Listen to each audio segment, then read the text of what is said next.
Meet 33-year-old Florida Deputy Leslie Boileau from the Marion County Sheriff Office, who claims to have been cleaning his weapon and dry firing it in a playful manner while watching football with his girlfriend, 25-year-old Paulina Wright. After erratically calling 911, he is brought to the interrogation room as investigators were not convinced with his story. I just got here not too long ago, so I'm kind of coming into the back end of this whole thing, right?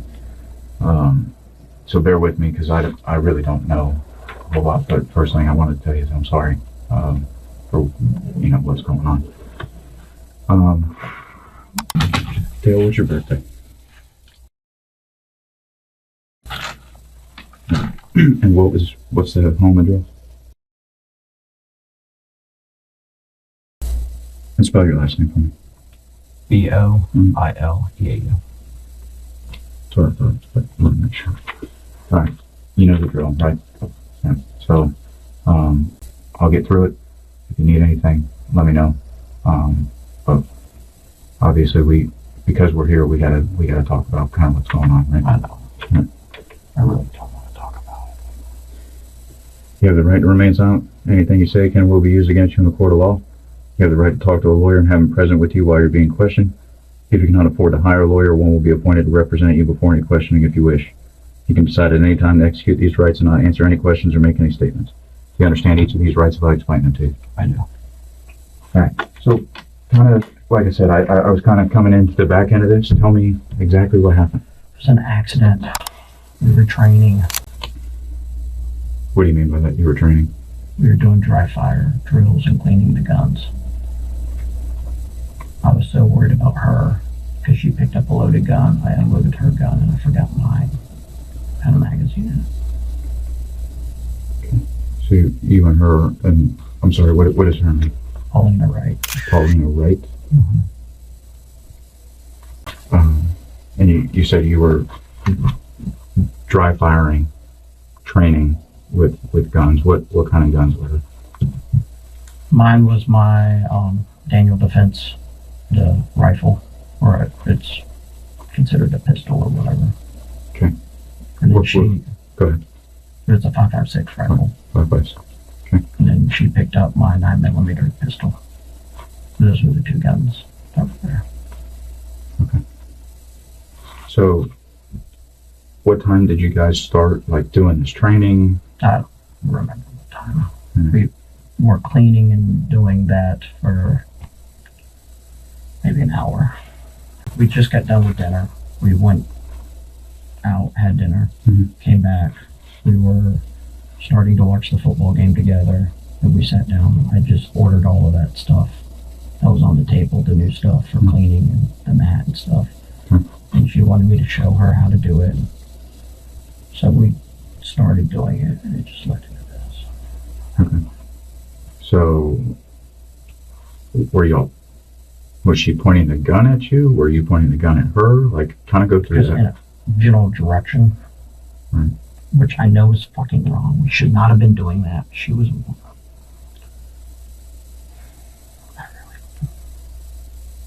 But she told you that she wanted to learn how to do this stuff? Yeah.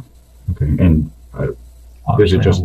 I wasn't doing it properly, because we were pointing the guns at each other. I wouldn't really say at each other. This crucial mistake creeps back up during the trial, and especially when it comes to his sentencing, all shown at the end of this video.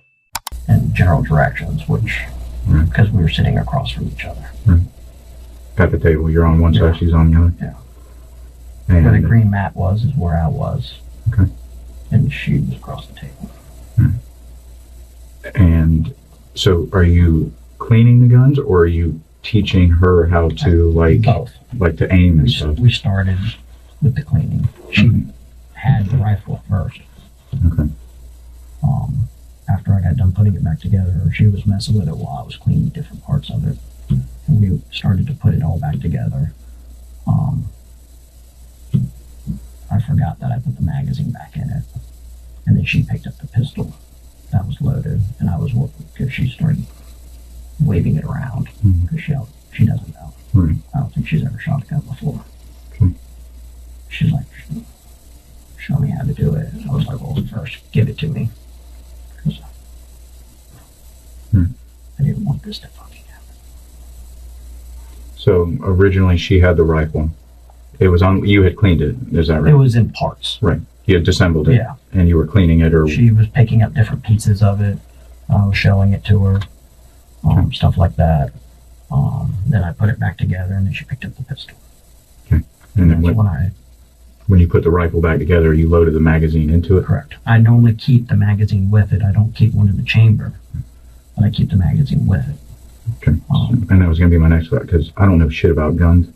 I don't even know what the hell a Daniel Defense gun is, to be honest with you. Brand. Okay. So, but when you put the magazine into it, It wasn't loaded. Oh, well, there wasn't one in the chamber at first. Right, because you had Correct. You disassembled it. I was going to go put it up, but then we started doing our dry fire things. So at some point you charged it? Yeah. Okay. So then she has a 9mm. Yeah. And she's waving it around, but you clear it. Yeah. I wanted to make sure hers was unloaded. Okay. So obviously I failed to do the same with mine. Okay. But during that time where you guys are doing this training, this cleaning, the guns are being pointed at one another. Yeah. Okay. So, go ahead. I know better. That should not have been happening. Right. I can't believe she's gone. What? So, does the gun have like the Daniel Defense gun? Does it have like a trigger guard on it, and like a standard gun? It's just standard everything on it. Well, you're doing dry fires. Right. I dry fired it 3 or 4 times. And is that normal for when you're like when we clean our club? Yeah, like when we're at the range. Yeah, you have to dry fire it to get it to disassemble. Yeah. Same thing with this one. You don't have to do it to disassemble it, but to just like a check. Right. Make sure it's still functioning correctly. Okay. Same concept. So I'd heard that there was some vomit at some point. Did she vomit at any point? I think that was when she was shot. Okay. She wasn't doing like that. Was all after. That was all part of. I don't know why she vomited. Were you guys eating when this was happening? Because you said you were going out to dinner. Yeah, we went out to dinner. Where'd you all go? The Mexican restaurant. And got home. An hour after that, ate. Started watching the football game. Well, I turned it on, and she wanted. I got the packages were there, and I undid the packaging, and she wanted to see what it was. She was asking questions, so I was starting to show her, and then just led into what happened. Okay. How long have you guys been together? 2 years. Am I going to jail? I don't know, to be honest with you. I really didn't mean for this to happen. I get it, dude. You and I have known each other for a long time. I mean, I'm not going to bullshit you, but... Well, I didn't ask for a lawyer. I didn't. A lawyer was it's a fucking accident. I didn't mean for this to happen. I get it. I really want to take care of her cat. Give me just a second, okay?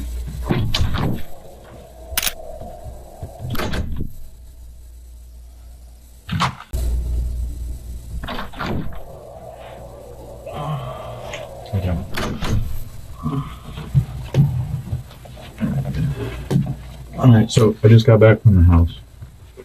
I just want to go over everything again, just to make sure I didn't miss anything.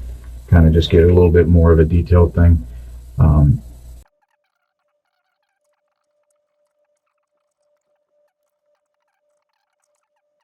Were you able to get a hold of my dad?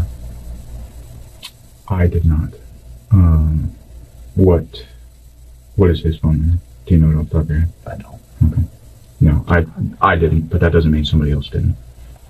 Oh, they were asking me about it, and I gave them the code to get to you to get the numbers out of my phone. Then no, I didn't get that far. But that's neither. I can get that. That's no big deal. Yeah, I'll get a hold of your dad.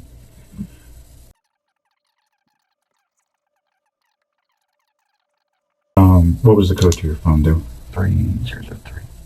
This is very important. You see, by the way he gave his code, he essentially forfeited his rights and gave them outright access to his phone. Give me just a second. Let me check in on you. I need to use the restroom again. Yeah. If I get a chance. Yep. In the end, Leslie Boileau stood before the court and faced the consequences of his careless actions after a jury convicted him of manslaughter. A Florida judge sentenced him to 25 years, 8 months, and 20 days in prison, a term deliberately matching the victim's age at death.